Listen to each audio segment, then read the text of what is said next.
Hello दोस्तों, आप सभी का ओगीपुर क्लासेस में स्वागत है। तो आज की इस वीडियो में कक्षा 9 के वार्षिक परीक्षा 2023 के संस्कृत के पेपर को हल करने वाले हैं, जिसका कोड है ए। तो पूरा पेपर आपको देखकर जाना है। आपके संस्कृत का एकदम रियल पेपर है। तो आपके पेपर का कोई भी कोड है, अगर आप पूरा पेपर देखकर जाते हैं तो आप पूरा का पूरा नंबर प्राप्त कर लेंगे, क्योंकि जो क्वेश्चन होते हैं सभी कोड के क्वेश्चन में लगभग सेम क्वेश्चन पूछे जाते हैं। एक दो क्वेश्चन इधर उधर होते हैं। अगर आप पूरा पेपर देखकर जाते हैं तो आपका पूरा का पूरा नंबर आने वाला है। तो संस्कृत का पेपर आपको पूरा देख कर जाना है। तो यहाँ पर देख सकते हैं, पहला क्वेश्चन आपके सामने दिया कि भारत से राष्ट्रीय पशु क आसीत। तो भारत का जो राष्ट्रीय पशु है क्या है? तो आप सभी लोग जानते हैं कि जो भारत का राष्ट्रीय पशु है बाघ है। तो ऑप्शन नंबर क्या हो जाएगा? सी राइट हो जाएगा, व्याघ्र। उसके बाद दूसरा क्वेश्चन यहाँ पर दिया हुआ कि भारत से राष्ट्रीय पुष्पम क आसीत, यानी भारत का जो राष्ट्रीय पुष्प है वह क्या है? तो भारत का जो राष्ट्रीय पुष्प है कमल है। तो इसका ऑप्शन का नंबर ये वाला राइट आंसर हो जाता है। 3 नंबर क्वेश्चन यहाँ पर दिया कि राष्ट्र ध्वजे क वर्ण नास्ति, यानी हमारे जो राष्ट्र ध्वज में कौन सा वर्ण यानी कौन सा रंग नहीं है। नास्ति का मतलब नहीं है। रक्त वर्ण यानी लाल रंग, श्वेत रंग भी है, हरित वर्ण भी है, लेकिन जो गैरिक वर्ण नहीं है, यानी गैरिक जो रंग है नहीं है। तो इसका ऑप्शन नंबर डी आपका राइट आंसर हो जाएगा। चौथा नंबर क्वेश्चन दिया है कि आदि कवि नामना क प्रसिद्ध अस्थि, यानी आदि कवि के नाम से किसे जाना जाता है? तो आदि कवि के नाम से महर्षि वाल्मीकि को जाना जाता है। तो इसका option number C right answer हो जाएगा। 5 नंबर क्वेश्चन आपके सामने दिया गया है कि प्राचेतस कस्य नाम असेति, यानी प्राचेतस किसे कहा जाता है? इसे भी महर्षि वाल्मीकि को कहा जाता है। तो ऑप्शन नंबर इसका ये वाला राइट आंसर हो जाएगा। 6 नंबर क्वेश्चन आपके सामने दिया कि वाल्मीकि ने रामायण की रचना कितने खंडों में की थी? तो महर्षि वाल्मीकि ने जो थी रामायण की रचना 7 खंडों में की थी। तो इसका ऑप्शन नंबर बी वाला राइट आंसर हो जाता है। उसके बाद 7 नंबर क्वेश्चन आपके सामने दिया कि रामायण के रचयिता क आसित, रामायण के रचयिता कौन थे? तो महर्षि वाल्मीकि थे। तो इसका ऑप्शन नंबर ए वाला राइट आंसर हो जाएगा। 8 नंबर क्वेश्चन यहाँ पर आपके सामने दिया कि रविदास कस्य शिष्यम आसित, यानी किसके शिष्य थे? तो रामानंद के थे। तो ऑप्शन नंबर इसका बी वाला राइट आंसर हो जाएगा। 9 नंबर क्वेश्चन दिया कि रविदास कस्य उपासक आसित, यानी एक किसके उपासक थे? तो ये राम के उपासक थे। तो इसका ऑप्शन नंबर कौन सा सही? ऑप्शन नंबर सी वाला बिल्कुल राइट आंसर हो जाएगा। 10 नंबर क्वेश्चन आपके सामने दिया कि चंद्रशेखर से जन्म कुत्र अभवत, यानी चंद्रशेखर का जन्म कहाँ पर हुआ था? तो जो चंद्रशेखर का जन्म हुआ था भावरा मध्य प्रदेश में हुआ था। तो इसका ऑप्शन नंबर ये वाला राइट आंसर हो जाता है। उसके बाद यहाँ पर देख सकते हैं 11 नंबर क्वेश्चन दिया कि चंद्रशेखर न्यायाधीश सम्मुख किम आसीत। तो चंद्रशेखर आजाद जो थे न्यायाधीश के सामने कैसे अवचोद करते थे? तो वो क्या थे? आजाद थे। तो इसका ऑप्शन नंबर क्या हो जाएगा? ए वाला राइट आंसर हो जाएगा। 12 नंबर क्वेश्चन दिया कि काकोरी कांड की घटना कब हुई थी? तो जो काकोरी कांड की घटना हुई थी 9 अगस्त 1925 को हुई थी। तो इसका ऑप्शन नंबर कौन सा सही? ऑप्शन नंबर सी वाला बिल्कुल राइट आंसर हो जाता है।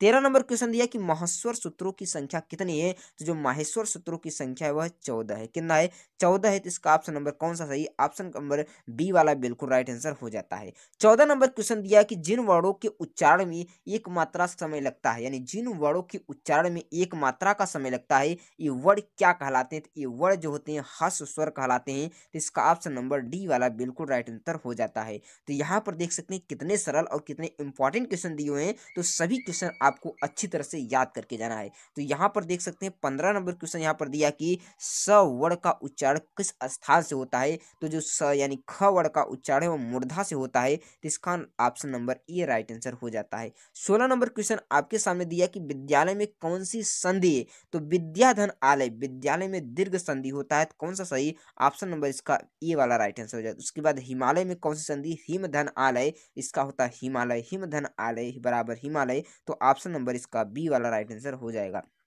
उसके बाद 18 नंबर यहाँ पर क्वेश्चन दिया कि माहेश्वर सूत्र किसने लिखा था? तो माहेश्वर सूत्र ने जो कि पाणिनि ने लिखा था, जो कि कितना है? तो 14 है। तो ऑप्शन नंबर इसका ए वाला राइट आंसर हो जाता है। 19 नंबर क्वेश्चन दिया कि राजा पुरुषक समास, यानी राज पुरुष में कौन सा समास होता है? इसका समास विग्रह। तो राज्ञ धन पुरुष क्या होता है? राज्ञ पुरुष। तो इसका ऑप्शन नंबर कौन सा सही? ऑप्शन नंबर ए वाला राइट आंसर हो जाएगा। उसके बाद 20 नंबर क्वेश्चन दिया कि पादेन खज्ज में कौन सा समास है? तो पादेन खज्ज में जो कि तत्पुरुष समास है। कौन सा समास है? तत्पुरुष समास है। तो आपको इसमें बताना है कौन सा तत्पुरुष है। तो यह आपके लिए क्या हो जाता है? होमवर्क हो जाता है। तो इसका उत्तर आपको कमेंट बॉक्स में बताना है। तो मैं देखता हूँ कि कितने बच्चे इसका सही उत्तर दे पाते हैं। तो चलते हैं अगले क्वेश्चन को स्टार्ट करते हैं। तो यहाँ पर देख सकते हैं 21 नंबर क्वेश्चन यहाँ पर दिया हुआ कि गद्यांश का आपको ससंदर्भ सहित व्याख्या करना है। यहाँ पर दिया है दो में से एक का आपको करना है कि अस्माकं राष्ट्रगानम विश्व कविनाम कवीन्द्रेण रचितेर जनगण मनगण इति संज्ञा विश्वासनेन विश्व अद्भुते वसते अस्माकं राष्ट्रीय गाने भारत। यहाँ पर देख सकते हैं जो कि रविन्द्रनाथ टैगोर वाले पाठ से लिया गया है। इसका आपको क्या करना है? संदर्भ, यानी ससंदर्भ का मतलब आपको संदर्भ लिखना है, प्रसंग लिखना है और इसकी व्याख्या कर देना है और आपको 8 नंबर मिल जाएगा। या तो आप उसको कीजिए या तो इसको कीजिए। राष्ट्र हिते रक्ता मनुबलम कुर्तम महर्षि मुनि, इसको कीजिए। चंद्रशेखर आजाद वाले पाठ से लिया गया है। दोनों में से आपको एक करना है। उसके बाद यहाँ पर 22 नंबर क्वेश्चन यहाँ पर आपके सामने दिए गए श्लोकों में से किसी एक श्लोक का ससंदर्भ सहित हिंदी में आपको अनुवाद करना है। दो में से एक का आप अच्छी तरह से कर लेंगे। और उसके बाद यहाँ पर 23 नंबर क्वेश्चन आपके दिया कि अपनी पाठ्य पुस्तक से कंठस्थ किया कि वह 4 लाइन का आपको क्या लिखना है? श्लोक लिखना है जो इसमें नहीं है, यानी दोनों को छोड़कर। उसके बाद आपको जो याद हो उसको आप लिख देंगे। आपको 4 लाइन का लिखेंगे, आपको 4 लाइन मिल जाएगा। उसके बाद कहा कि 1 से 20 तक आपको संस्कृत में गिनती लिखना है। संस्कृत में एक लिखना है, यानी प्रथमा लिखना है एक को, फिर द्वितीया, तृतीया, चतुर्थी, पंचमी, षष्ठी, षष्ठी, अष्टमी, नवमी, इसी तरह से आपको क्या लिखना है? सबको लिख लेना है। कितना?